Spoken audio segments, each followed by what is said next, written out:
Welcome to Mysteries and Crime, where we delve into the shadows of humanity's darkest deeds. Tonight, we unravel the tale of the O.J. Simpson case, a mystery that shook America to its core. But here's a question.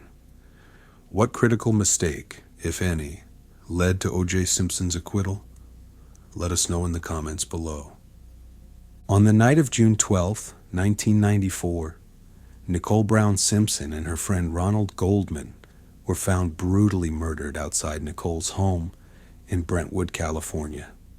A bloody crime scene, a celebrity suspect, and a trial that divided the nation. This was more than a murder case. It was a cultural moment. Brentwood, California, a neighborhood of luxury, now the scene of an unimaginable crime. In the early hours of June 13th, 1994, Nicole Brown Simpson's dog, a restless Akita, wandered the streets, its fur stained with blood.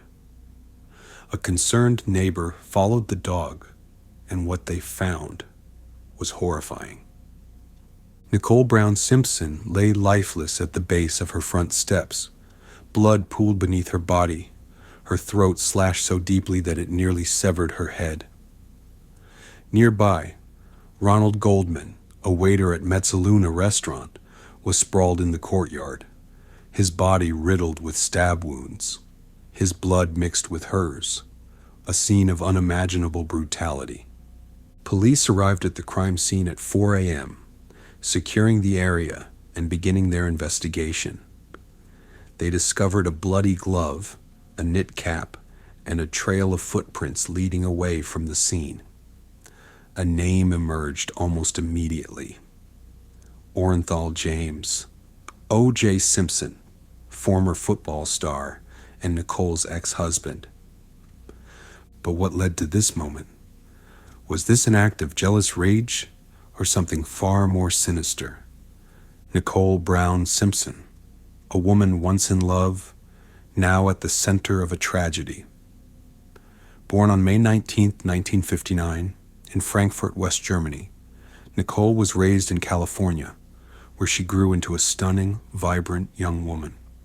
She met O.J. Simpson in 1977 when she was just 18 years old and working as a waitress at a Beverly Hills club. He was already a national football icon, charismatic, wealthy, and seemingly untouchable. Their love story at first appeared fairy tale-like. Nicole was swept into a life of luxury, attending high-profile events and raising their two children, Justin and Sydney. But behind the glamour lurked a dark reality.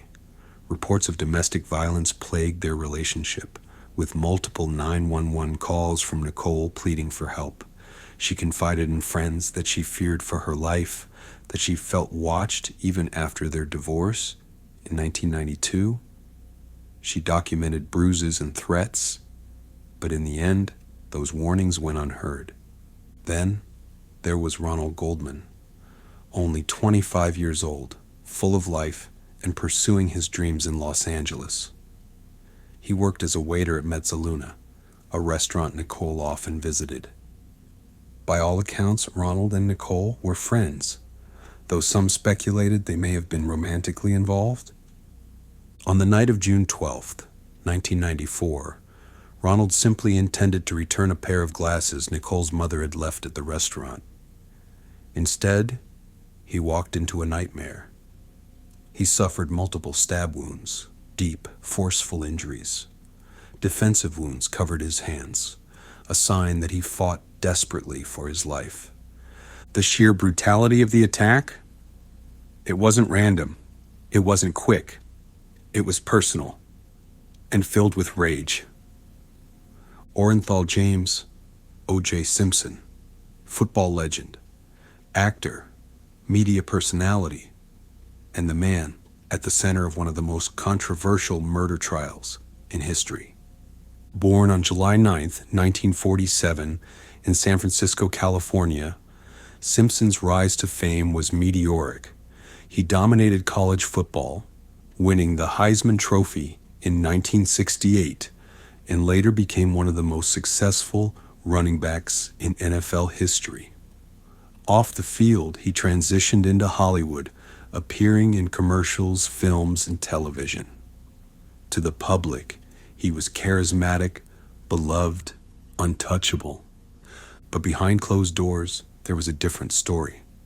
His marriage to Nicole Brown Simpson, once seemingly perfect, was riddled with allegations of domestic violence. Police were called to their home multiple times.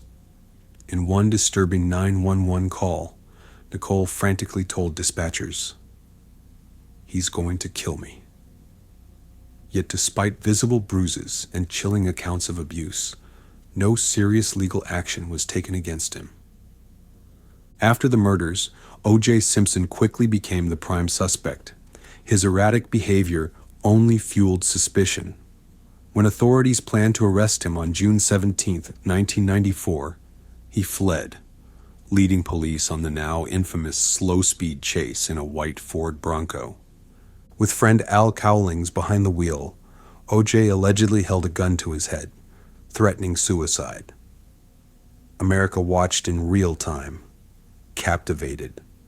When he finally surrendered, investigators uncovered damning evidence: a bloody glove at the scene, blood stains in his Bronco, and inconsistencies in his alibi. But was this conclusive proof of guilt, or was there a larger conspiracy at play? The world was left questioning. The night of June 12, 1994. A seemingly ordinary evening in Brentwood. Nicole Brown Simpson had attended her daughter's dance recital that afternoon. That night she went to dinner with friends, then returned home, unaware of the horror that awaited her. At approximately 10:15 p.m., Nicole's neighbors heard a dog barking. A dog that would later be found wandering the streets, its paws stained with blood. The timeline remains chillingly unclear, but what is known is that sometime between 10:15 and 10:45 p.m., Nicole Brown Simpson and Ronald Goldman were viciously attacked. Nicole was the first target, slashed in the throat with such force that it nearly decapitated her. Blood soaked her front steps, trailing toward the courtyard where Ronald Goldman fought for his life. He had multiple stab wounds to his body, defensive wounds on his hands, evidence that he had tried and failed to fend off his attacker. The murder weapon never found. The assailant left behind little, but enough. A bloody glove, its match later found at O.J. Simpson's estate. Size 12 shoe prints in the blood, matching the rare Bruno Magli shoes. Shoes O.J. denied owning, though photos later contradicted him.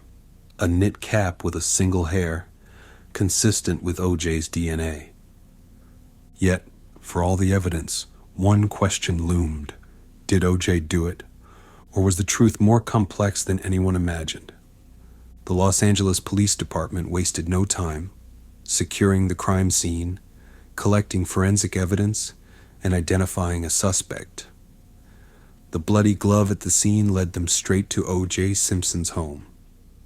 When detectives arrived at his Brentwood estate, they found the second glove, along with blood in his Ford Bronco. Investigators built their case around DNA evidence. Blood found at the crime scene matched O.J.'s, a staggering statistical match of 1 in 57 billion. But the investigation was not without flaws. The LAPD had a history of racial bias, and defense attorneys seized on this, questioning the integrity of the evidence.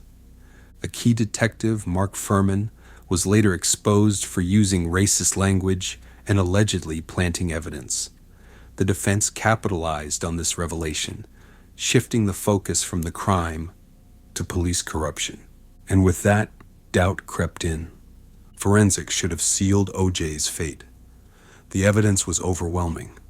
But was it mishandled? The LAPD had been criticized for cross-contaminating samples. Blood samples from O.J. were taken. But later, it was alleged that his blood appeared in unexpected places, Had the evidence been tampered with? The defense also challenged the shoe prints. The rare Bruno Magli shoes found at the scene matched prints in the blood, but could they prove O.J. owned them? Initially, there was no photographic evidence of him wearing them, until later, when old images surfaced of him in the exact shoes. The case was a war between science and perception. The truth seemed within reach, but the trial would tell a different story. The nation was divided. Was O.J. Simpson a murderer or a victim of a broken justice system? The case ignited a firestorm of racial tension and class disparity.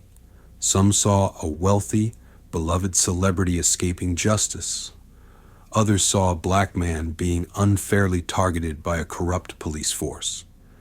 In Los Angeles, still reeling from the Rodney King beating and subsequent riots, many in the black community viewed the case as another example of systemic racism. Meanwhile, Nicole Brown Simpson and Ronald Goldman's families grieved, frustrated that the trial became a spectacle instead of a pursuit of justice. It was no longer just a murder case. It was a national reckoning. From the moment O.J. Simpson fled in the white Ford Bronco, the case became a media obsession. The slow-speed chase was broadcast live to 95 million viewers. Every courtroom moment was dissected, every piece of evidence debated. The trial of the century transformed lawyers into celebrities, particularly defense attorney Johnny Cochran, whose famous line, "If it doesn't fit, you must acquit," became legendary. News stations thrived on the drama. Talk shows, magazines, and tabloids fueled the frenzy. It was more than a trial. It was entertainment. But beneath the media circus lay a brutal crime, and two victims whose voices were overshadowed. Though O.J. Simpson was the prime suspect, alternative theories emerged. Some believed he wasn't alone, that an accomplice helped commit the murders. Others suggested his son, Jason Simpson, may have been involved due to a history of violent outbursts. Conspiracy theories accused the LAPD of planting evidence to frame O.J. Simpson. Others suggested drug-related crime, claiming Nicole and Ronald were targeted by dangerous associates. However, no alternative suspect was ever arrested. The prosecution argued that only one person had the motive, history, and opportunity: O.J. Simpson. But in the courtroom, evidence didn't always matter. The trial lasted over 9 months, an exhausting legal battle between prosecution and defense.